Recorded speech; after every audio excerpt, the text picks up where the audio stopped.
Okay, well, this is the handheld walkie-talkie that I was gifted, very kindly gifted, from Deb, from the Charlie Tango forum, or Fox 4 Whiskey Echo Yankee is her call sign. She lives in France, and she came down to England, and I was fortunate to meet her and her husband for the first time, and she very kindly gifted me this, as well as that radio there. And the story with this one, she bought it in her 80s, I believe she said, and hasn't used it in 20 odd years. I mean, condition wise, it is really good condition. It's a bit dirty, it's a bit sticky, it's got like a sticky feeling to it, and it smells of like old electronics, if you know what I mean, if you know what that smell is like. I can't really explain it, it's hard to explain, but I mean, overall condition wise, it is really good. When you've got your squelch there, your signal meter, which is really cool, your megahertz frequency just on a manual dial, a microphone input, a speaker output, and 5 to 10 kilohertz shift, and a BNC antenna there. Now this is a VHF 2 meter walkie-talkie. You've got your volume button and switch there, your PTT, and a little tiny orange button there. I'm unsure of the function, but around the back you've also got some settings as well. Look, high and low power. Oh, can't even read what they say. Oh, that's for receive and transmit CTCSS tones for repeaters, which aren't used on this radio anymore, because different tones basically from what they used in the 80s. But I can still use this for simplex, you know, 145 500 calling channel and things like that, really. So yeah, I mean, like I say, it's in really good condition, except batteries were stored in it, and yeah, unfortunately there's not much contacts remaining inside anymore. That one's eaten away entirely, so is that one there on the other side. It's just nothing there either, that's been eaten away fully. This used to store 6 AA batteries, but as you can see, well, it's seems long gone. Now, I did design this in CAD to 3D print another one with this same, you know, sliding on mechanism. The problem is I'd like to keep this as original as possible and use this, and add sellotape on there as well, wrapped around it. So I would like to use this, but finding, you know, the spring contacts and things inside may be a little bit difficult. So I am opting to lithium upgrade it. I've got some old vape cells here, some lithium cells from old disposable vapes, and these are 1000 milliamp hour 3.7 volts. Now this ran on 6 AA batteries, so you know, you're looking at around 9 volts. So if I can put 2 of these in series, which I have got, the other one is just on charge right now, so I can, you know, balance the cells, charge them both up to the same voltage before I join them in series, and you know, that'll give me that should give me close to it. It doesn't have to be exactly 9 volts, I guess. That's obviously when the cells are fully charged, that would be 9 volts, but that would drop down to 8, 7, 6, maybe 6.5 volts. So this should be fine. I mean, fully charged, the lithium cell is 4.2 volts. So, you know, in series, that would be 8.4 volts. So that should be fine, really. I wouldn't want to put another one in series to make it a 12 volt pack, because it may be a bit too much for this. And I really don't want to risk destroying it. I want to restore it, not destroy it. So that's my plan, really, is yeah, yeah, lithium cell it. I have ordered a BMS, which is a battery management system, because you need that when you're running any lithium cell in series. I mean, I can make the battery pack in series and I can wire it up to the contacts and I can operate it. I just won't be able to charge it until I get the battery management system board installed and wired in correctly so it can manage each cell and charge them up equally. So that can be done at a later date. I bought a very tiny battery management system board which should fit in there absolutely lovely. So, but they're coming from China. I bought a pack of 10 of them, I think, for very cheap from China. But for now, like I say, I can get it wired up and get it working. Just have to rewire the battery management system at another date. I can't imagine I'd use this often, you know, so I wouldn't be charging the batteries often either, you know. It just, I don't know, it'll be fun to have a play around with. It'll be interesting to see if I can do a poter on this. 2 meter band poter on a 5-watt vintage 1980s walkie-talkie. Yeah, I've never even heard of this brand before. Standard C110. I've never heard of it. But I love vintage handhelds, really. I love vintage radios. I talk to Deb on Facebook Messenger basically every day, and we were just in that conversation. I said, yeah, I really love vintage equipment, especially vintage handhelds. So she said, well, I've got one here you can have, you know, when I come down to England, come and meet me. And, you know, I did. It was an absolute pleasure meeting her and her husband. And, you know, thank you once again for these gifts. You know, I don't want to destroy this. I will preserve this. But we need to give it a clean first. So, let's get onto that and see if we can clean the radio to get rid of the stickiness and see what we can do about this. I guess it doesn't have to be perfect, but cleaner would be nice. So yeah, let's change style with the tripod here and see if we can give it a clean, really.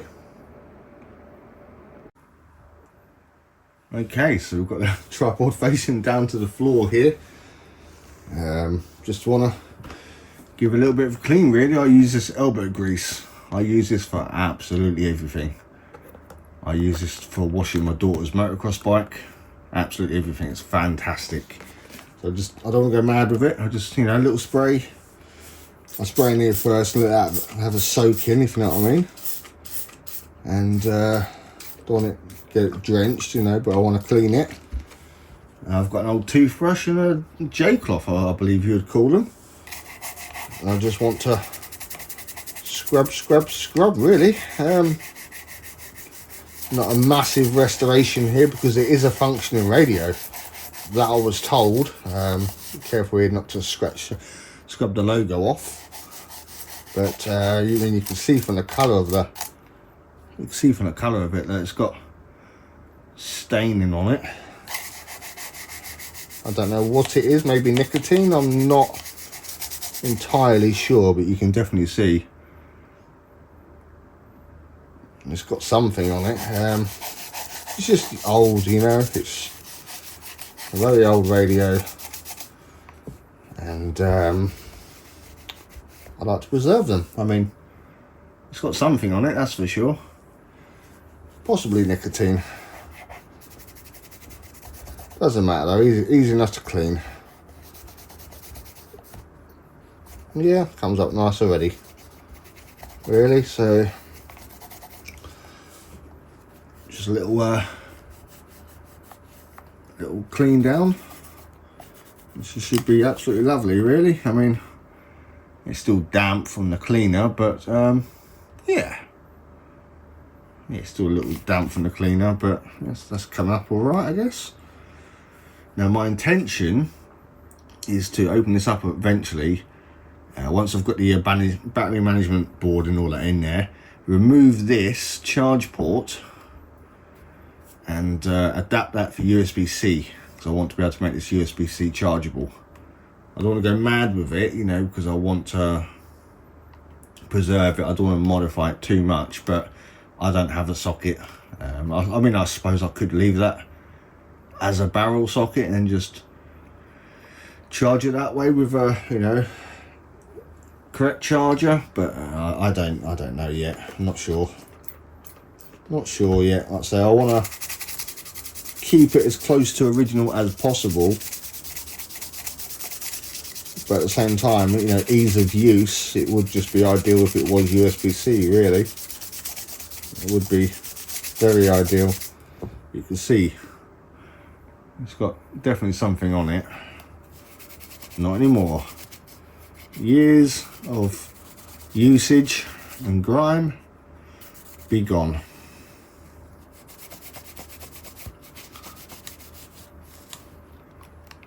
Oh, dry. I mean, that's drying. That's come up really nice, actually. And the stickiness has disappeared off it. So a little mark there, a little blemish there, but what can you do about it, eh? That is nice though, very nice little radio. I love the little hand manual dial and the signal meter on it as well is fantastic. I love it. I don't want to get this too soaked. I'll just a little dribble on there because I don't want it to get all in the switches. I mean, it won't hurt because it'll, you know, I can let it fully dry out. But still, you know, I don't want to risk any damage. It was kindly donated to me and gifted to me, you know, so I do want to try and look after it and preserve it. So yeah, there's a little bit of a clean, really. So when that dries, that should be a lot nicer. Yeah, the stickiness is all gone now, luckily. Again, not too much this side because it's got switches and areas that it can work its way in. I don't want it to.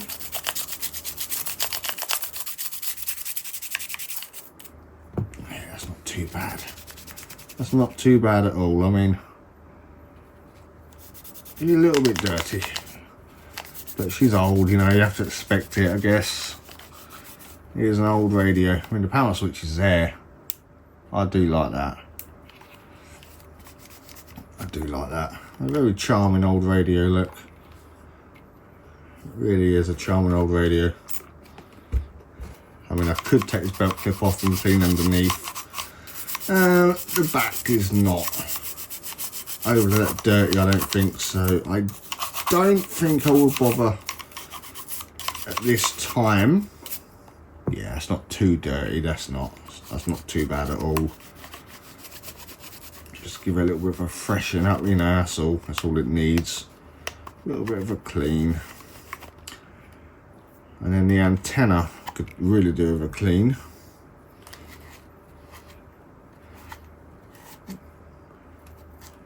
Same with the antenna socket, actually. That's a little bit grubby, I suppose. That might just be tarnishing in their contacts. Probably nothing I can do. Yeah, it's just tarnishing. I can't do anything about that. As long as it functions, I guess it's not the end of the world. But that's definitely a lot better already. That's very nice. Very charming little radio. Yeah, lovely. Clean the antenna up. That's just a rubberized coating. I think it's gone a bit icky over the years, but we'll try see what we can do with it, I guess. This is harder to scrub because the antenna is just bending. Yeah, a little bit of grime coming off it. It's not too bad. Not too bad. A little bit on there, but yeah, it's not too bad at all. Not too bad. That looks better already. That definitely looks better already. Yeah, not bad. Yeah, it's just a rubberized coating's a bit icky.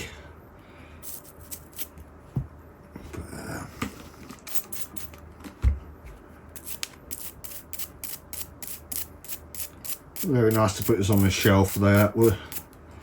Absolutely would love to put this on the shelf. I'd say maybe even try and do a poker activation with it. Now that would be funny. Imagine connecting up a Yagi to this and doing a poker with that. That would be hilarious, to be fair. Maybe. If I can find a cheapish 2 meter Yagi. I mean, you'd probably have to use a Yagi, wouldn't you? Because, you know, 5 watts. Yeah. Can we clean these out a little bit? Well, it's done a little bit.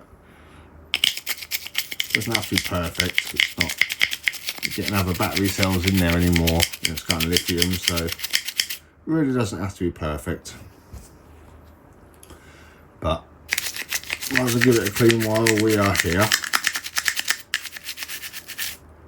And also put them, well, give it a wipe out first.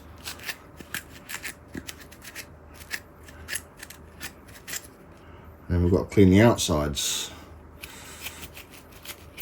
That's not too bad. That's not too bad at all. Bit better, a little bit better. And these just kind of click together. And then I'll try and get that tape residue off. I don't think I'll be able to, honestly.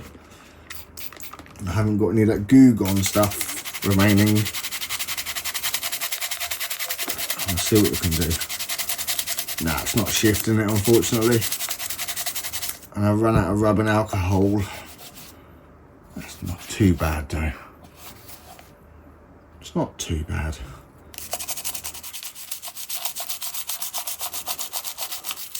But anyway, you don't want to sit here and watch me do all of this, although you really have.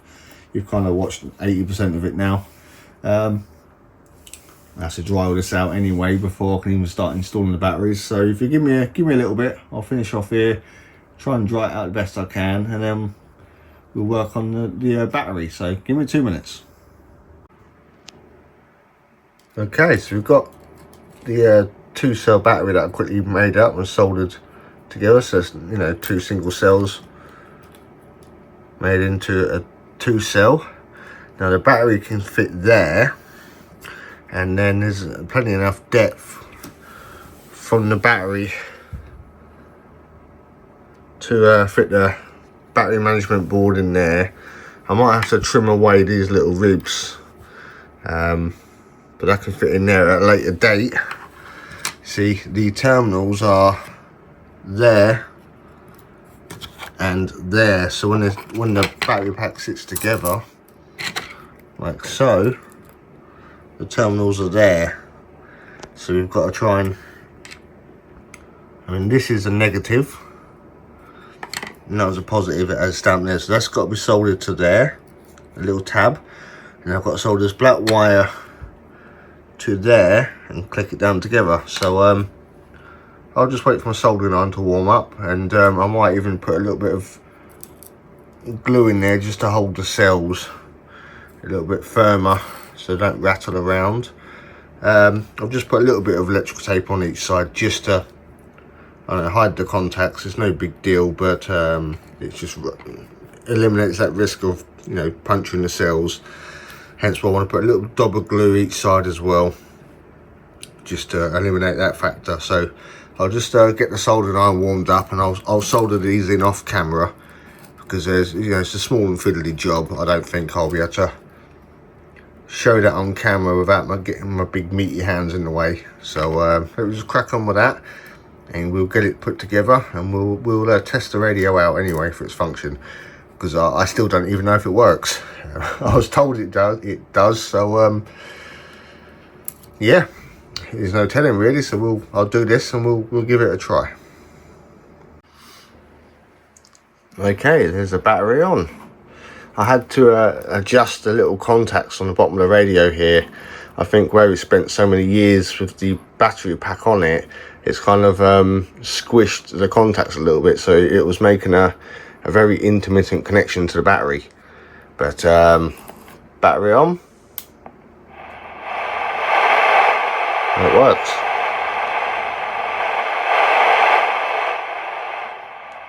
Now I just need to figure out how that frequency works, So it says 500 there on the dials, but I'm not sure how that works. So what I need to do is use that, and it'll show me what frequency that is, because that's got a close call function, so that'll pick up any close signal and it'll tell me what frequency it's on. So we should do that right now. Right, so this is on close call function. Turn this walkie on. Turn it to low power, don't need massive amounts of power here. But if I key up on this walkie-talkie, which is right here, we should be able to see the frequency.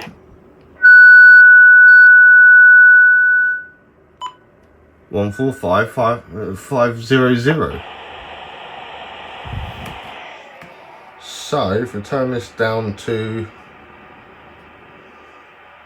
4.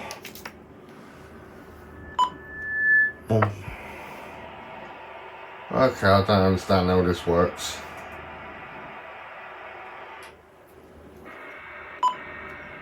One 45075 now.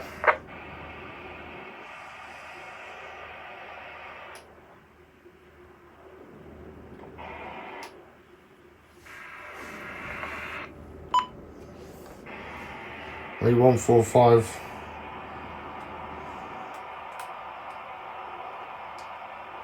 $500. That's what I need. That's the frequency. 1453.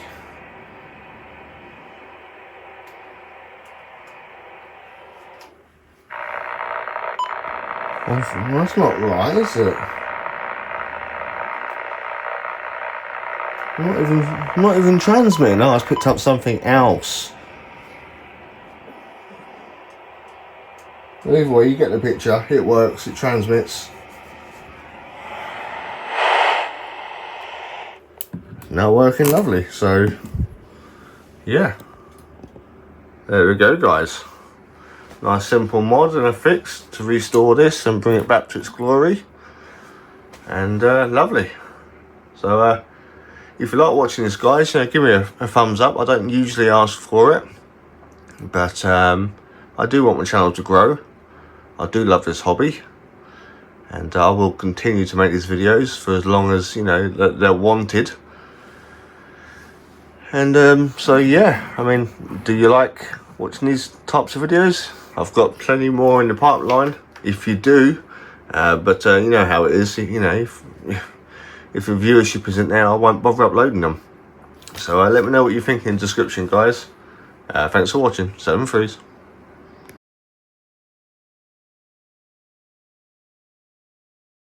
Mike 7 Sierra X-Ray Tango testing. Mike 7 Sierra X-Ray Tango testing radio.